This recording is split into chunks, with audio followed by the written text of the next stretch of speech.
안녕하세요. 새로운 한 주가 시작되었습니다. 이제 월요일입니다. 오늘 함께 보실 말씀은 신명기 10장 1절에서 11절 말씀입니다. 네, 제목을 먼저 보면 다시 십계명을 받다입니다. 여러분 아시겠지만 십계명은 두 번 받았습니다. 첫 번째 모세가 십계명을 가지고 내려왔을 때 아론과 백성들이 금송아지를 만들고 경배하고 있었기 때문에 모세가 던져서 깨트려 버렸습니다. 그리고 나서 우상을 숭배했던 사람들 심판을 받고, 그리고 다시금 십계명을 이제 받는 그런 일이 있는데요. 오늘 말씀은 그 배경에서 일어난 일입니다. 예, 십계명을 지킨다는 것은 사람 잘 지킬 수 있을 것 같다고 생각했지만, 십계명은 오기도 전에, 받아서 오기도 전에 어겨진 말씀이었습니다. 사람의 죄성이 얼마나 완악하고 또 뿌리 깊은지 알 수 있죠.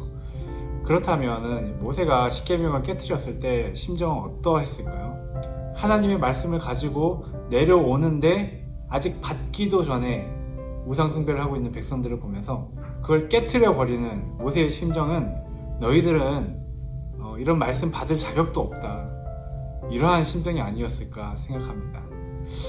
그런데 그 후에 모세가 그렇게 우상 숭배하고 끝까지 회개하지 않는 사람들을 처단한 다음에 하나님께 중보의 기도를 합니다. 그러자 하나님께서는 용서해 주시죠. 네. 만약에 모세의 기도가 없었다면, 하나님의 용서가 없었다면 아마 이스라엘의 역사는 여기에서 끝났을 것입니다. 10절에 보면, 내가 처음같이 40주 40야를 산에 머물렀고 그때에도 여호와께서 내 말을 들으사 너희를 차마 멸하지 아니하시고, 이렇게 말씀하셨어요. 오늘 말씀에는 1절에 보면은 하나님께서 처음과 같은 두 돌판을 다듬어서 산에 오라, 내게로 나아오고 또 나무개 하나를 만들어라. 그러니까 뭐냐면 십계명을 다 이제 부셔뜨렸기 때문에 다시 처음과 같은 것을 만들어 갖고 다시 와라. 하나님께서 다시금 십계명을 이렇게 써서 주시겠다는 것입니다. 오늘 이 말씀을 통해서는 하나님의 용서와 그리고 그 모세의 중보를 생각해 볼 수 있습니다. 하나님의 용서는 처음과 같이 다시금 새롭게 말씀을 주시는 하나님의 용서를 보게 되고, 그것이 모세의 중보로 인해서 그것이 일어났다는 것을 알게 됩니다. 네, 우리도 마찬가지죠. 우리도 하나님 말씀을 어기고 또 하나님 봤을 때 정말 죄인인 것 같을 때, 나는 정말 이렇게 하나님 백성으로 살아갈 자격이 있는가, 이렇게 생각할 수 있겠지만, 우리가 예수님의 중보로 말미암아, 예수님의 그 십자가의 공로로 말미암아 하나님께 서게 되는 것이죠. 그래서 우리는 다시금 하나님의 용서를 받은 백성으로서 다시금 살아가게 되는 것입니다.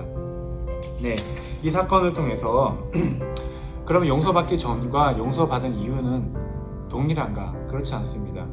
말씀을 자세히 보다 보면 이제는 돌판을 궤에다가 넣어서, 그전에는 그냥 모세가 들고 왔는데 이제는 궤에다 넣어서, 그리고 레위 지파를 통해서 그 말씀을 지킬 수 있도록 그렇게 레위 지파가 세워집니다.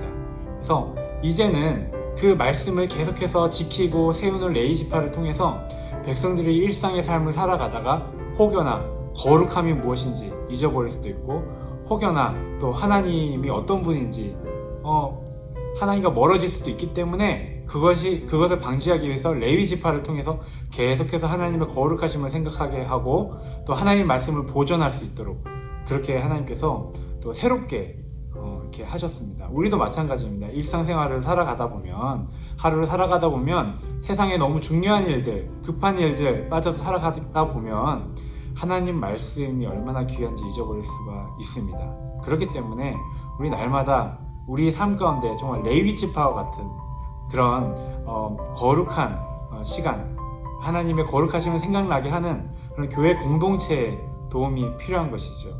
예, 오늘 말씀 다시 한번 묵상하면서 나는 하나님의 용서를 어떻게 받았는지 다시 한번 생각하고 하나님의 거룩하심을 또 우리가 지키기 위해서 교회 공동체와 내 삶 가운데 어떤 보호막을 우리 또 세우는 여러분 되시기를 축복합니다.